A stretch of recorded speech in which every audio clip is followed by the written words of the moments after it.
What's up, guys? We're finally getting around to install our KellTrac Posi-Lock kit on our 2024 Mustang. Its primary purpose is to lock the subframe in place so it doesn't deflect under hard shifts, hard launches, or hard cornering. The kit's relatively expensive. It's 200 bucks. We opted for the stud kit as well. It replaces the factory bolt, which I took out. I don't have one around here, but it replaces the factory bolt. It helps prevent from cross-threading the factory bolt when you put it back in. It also makes it easier to lower the rear cradle down to service the diff if you ever needed to. It also allows you to be able to have an adjustment as far as angle goes if you need to angle the subframe in the vehicle any. Very rare occasion for that, but it does come about. The kit comes with all the studs, the nuts, obviously the subframe bushings that locks out the bushings. Also comes with thread lock, comes with a tap. So we're gonna get the factory bolts out, run the tap through, clean up the threads, and put the studs in and put our bushings in. First, get the car up in the air, whether it be on a rack or jack stands. Go ahead and locate the four 21mm blue bolts that go through the subframe. Those we will be working with. Also the four 13mm headed bolts that go to brackets on the front. Make sure you've got extensions, wobbles, whatever you need to get to all these bolts.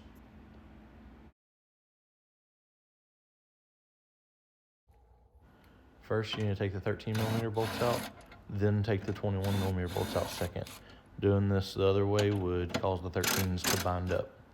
Also, these bolts are already loose. Yours will be a lot tighter than this. Go ahead and get your 14mm tap that comes with the kit. I'm using a number 8 tap socket, a 3/8 extension, and a stubby ratchet to prevent me from using too much torque on the tap. The reason why we do this is the factory bolts cut into the body. It's kind of a locking bolt that Ford uses. It doesn't cut the cleanest threads into the body, so doing this is going to clean that up real nice so that we can use our studs without having to worry about tearing up the threads too much in the body. Also, this video is sped up. Please use care while doing this. On the passenger side, we're going to take the two 13mm out.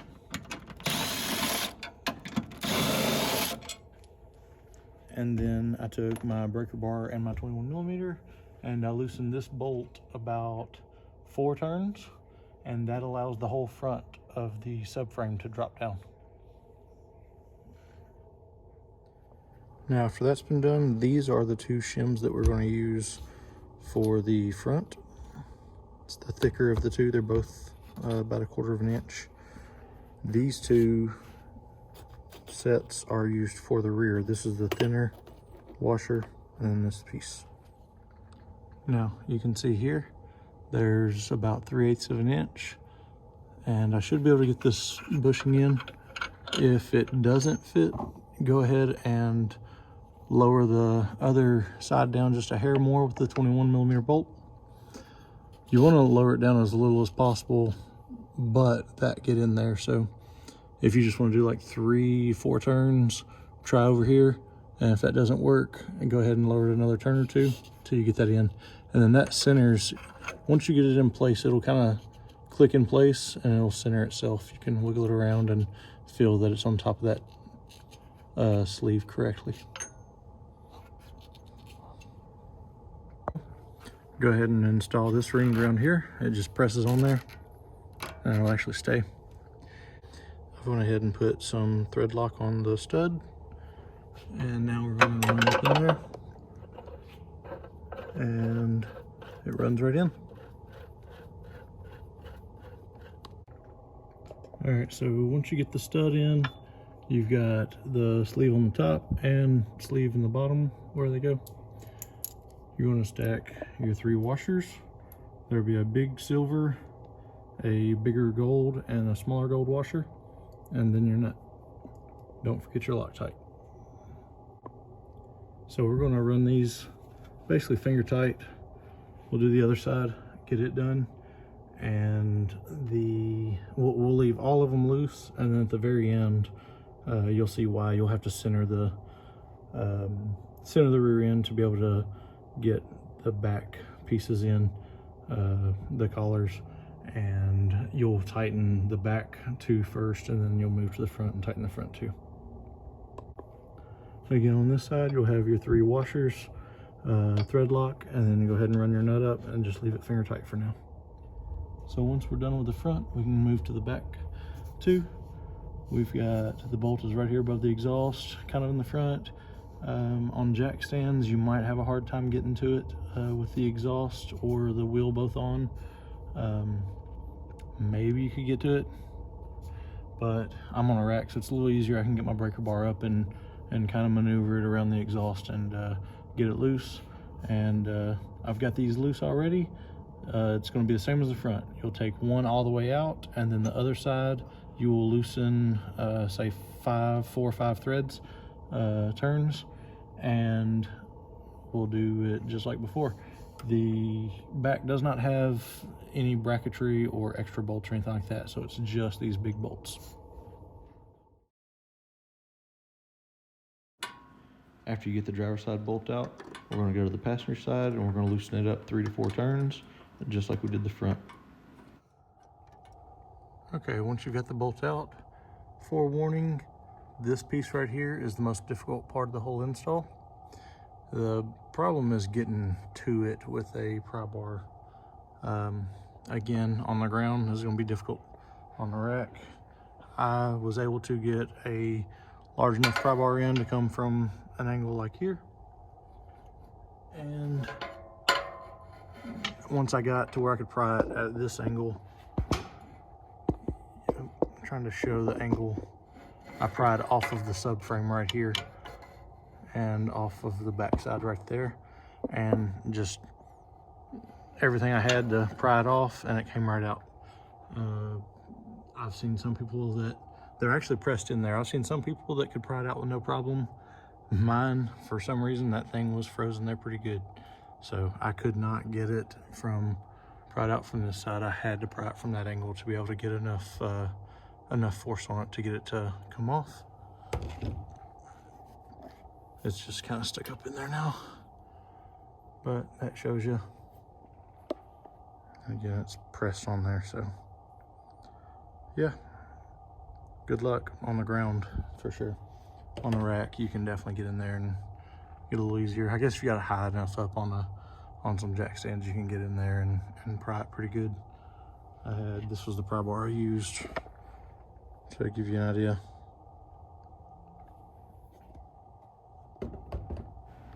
We're going to go ahead and install the top washer that goes on top of the subframe. If you look, there's actually a little collar that sticks up. I don't know if you can see that or not. This will go centered, and around that little collar, it's got teeth on the top of it. You'll feel with your fingers. That sits right in the center. Go ahead and install your stud with Loctite on the top. So one thing to keep in mind about the subframe is when you have all the bolts loose, the subframe can move around. And what that allows is when you put this the studs in, it's going to be very difficult for you just to pop this bushing straight in. The subframe's probably going to be out of alignment. Thankfully, there's a hole in the subframe there, and in the same spot over here where you can take your pry bar and you can stick it up through. You can actually stick it into the hole of the frame. It's made for that. I'm trying to get a good picture of that. I don't know if I can. There you go. And then you can go side to side, front to back, and just maneuver whatever you need to get the stud in the center of the hole and get that thing to where it'll press up in there nice. Now, I double checked and made sure that my collar is on the top and centered. I made sure my bottom piece is centered and pushed all the way up to the subframe like it should be. Put my 3 washers on. Actually, I put thread lock on there. You can probably see that. I put 3 washers on, and then I put the nut. It's the smallest, second, and then third.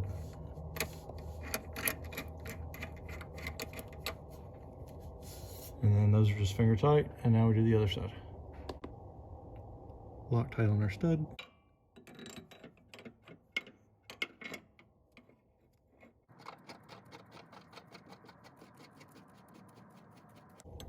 Now we have our piece back in, thread locker on our stud, all 3 of our washers, and our nut is going on.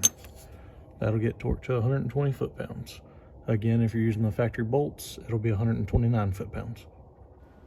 Remember to torque the back 2 21mm bolts first, and then move to the front and torque those as well. Once you have both backs tight, torque down to spec, 120 foot-pounds, 129 if it's the factory bolt. Go ahead and move to the front and torque those down as well. They'll be the same torque.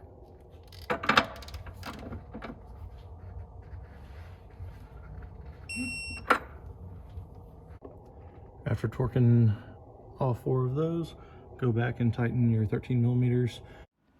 The 13mm bolts going through the brackets are torqued to 41 foot-pounds.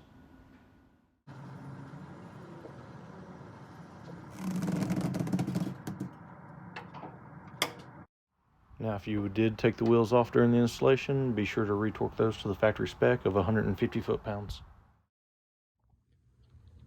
All right, now that I've got that installed and driven it a couple times, I did want to mention there is a very, very slight increase in NVH.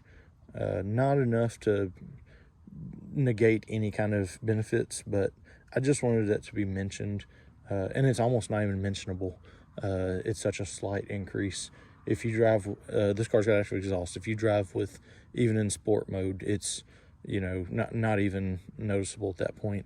But some larger bumps, stuff like that, you might get just a slight increase of that road noise. So I just wanted to make sure that was known. Like I said, it's definitely not enough for me to ever care. And this car is primarily driven just on the street. So for now anyways, it's definitely going to be a drag and drive car. You know, some of those events, sick week, Midwest drag, stuff like that, we're going to try to hit. And I didn't even have to turn the radio up any to offset, so it's very, very little, and some of it could even just be my heightened sense of it, since I did just do the install and I'm kind of looking for it. So anyways, we're gonna put some miles on this thing.